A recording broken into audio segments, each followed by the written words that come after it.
Assalamualaikum warahmatullahi wabarakatuh. Waalaikumsalam warahmatullahi wabarakatuh. Sebelumnya, perkenalkan, saya Alif Rahman Adrian bersama 4 teman saya, ada Fitr Husada, Erni Septavia, Dean Nurvita Sari, dan Dara Pramita.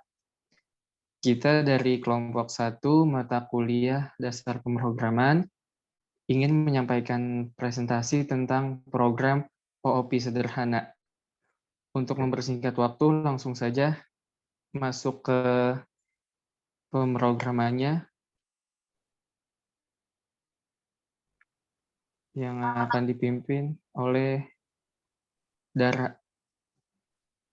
Pertama-tama saya akan menjelaskan tentang apa itu OOP. OOP adalah Object Oriented Programming atau suatu metode programmer yang berorientasi kepada objek. Nah, di sini saya akan menjelaskan tentang contoh OOP sederhana.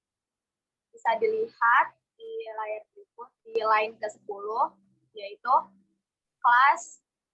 Kelas adalah merupakan abstraksi atau blueprint yang mendefinisikan suatu objek tertentu. Jadi kita bisa mendefinisikan objek yang kita mau menggunakan class. Nah, di sini kita menggunakan class PC atau personal computer. Nah, class PC pakai tutup sama buka kurung. Terus nggak lupa titik 2. Terus di line ke-12 ada def. Def itu adalah definisi.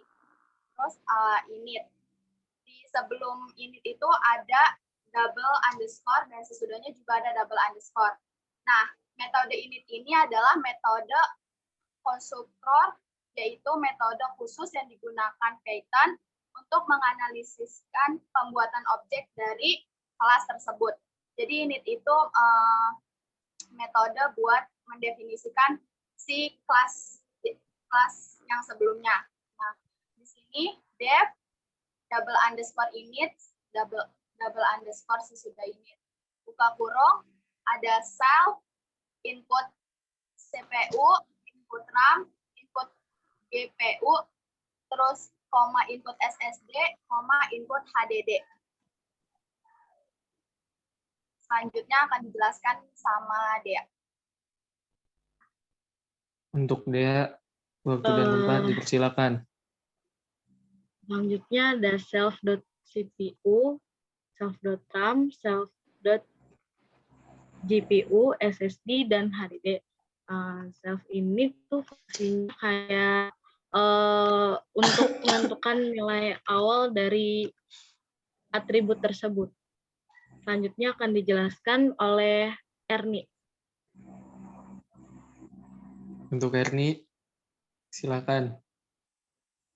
Di sini kita akan membuat 2 objek, yaitu PC1 dan juga PC2, di mana PC1 ini kita buat sebagai objek dari kelas PC yang dijelaskan oleh Dara tadi.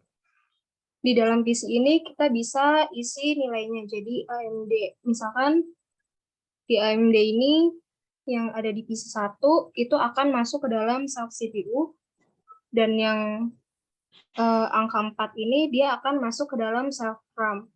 Yang ketiga ada AMD 5700 XT, dia akan masuk ke dalam GPU, 128 akan masuk ke dalam ESD, dan ini 1028 akan masuk ke dalam hard disk. Yang kedua ada PC2. Di dalam PC2 ini ada Intel Core i9. Dia akan masuk ke dalam self CPU. Angka 4-nya dia akan masuk ke dalam RAM. Yang ketiga, NVIDIA RTX 3080 Super, dia akan masuk ke dalam self GPU. Yang keempat, ada 256, dia akan masuk ke dalam self SSD. Yang 512, dia akan masuk ke dalam self hard disk. Selanjutnya akan dilanjut oleh Fitr Husada. Terima kasih untuk Erni. Selanjutnya akan disampaikan oleh Fitr Husada. Waktu dan tempat dipersilakan. Di baris kedua-dua kita print PC1 underscore 2 dictionary, lalu kita print PC2 underscore 2 dictionary. Dan untuk hasil runningnya akan seperti ini.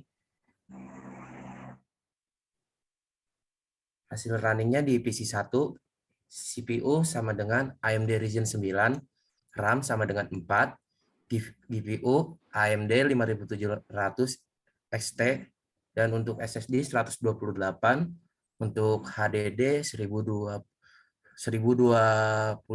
atau 1 tera. Dan untuk PC2, CPU Intel Core i9 1900, dan untuk RAM-nya 4, GPU-nya NVIDIA RTX 3080 Super. Untuk SSD-nya di sini terdapat sebuah perbedaan, yaitu 256, dan untuk HDD-nya 512 atau setengah tera. Sekian, selanjutnya akan disampaikan oleh Alif Rahman. Ya, terima kasih untuk presentasinya. Yang tadi kita presentasikan itu adalah program OOP sederhana. Terima kasih. Dari saya selaku pembawa acara, terima kasih. Assalamualaikum warahmatullahi wabarakatuh. Waalaikumsalam warahmatullahi wabarakatuh.